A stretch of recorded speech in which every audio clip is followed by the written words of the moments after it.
Thanks for joining us today at Staszak Physical Therapy and Evolve Fitness. Today we're going to be covering squats.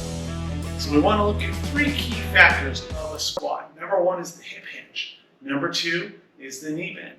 And number three is ankle dorsiflexion. So the first thing we're going to pattern out here is the hip hinge. We want to take our thumbs, place them at the top of our hip bones, and let our hands fall down. Where the middle fingers fall is about where we're going to hinge from.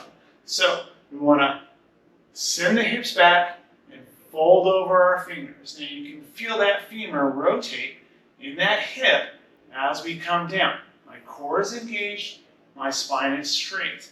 I'm going to pattern this out a couple of times, keeping everything nice and smooth through the hinge. Back and forth, just like a tippy bird, getting some length through those hamstrings, keeping everything nice and engaged. Secondly, we're going to add in the knee bend.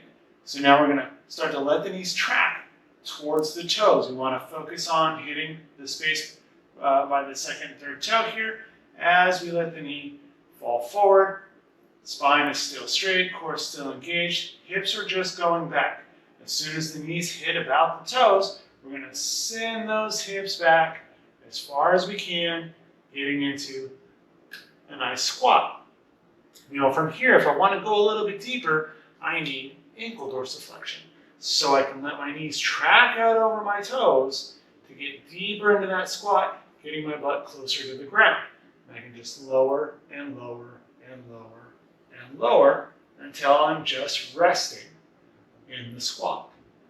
Now the best way to get here is to find the space that you can get and breathe. For me, I can get very deep.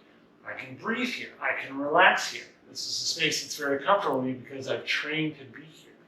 If you can only be here, this is the place that you live. It's going to be a little bit more challenging. I could relax down there. This is going to require a lot more quad control here, but this is where we want to train.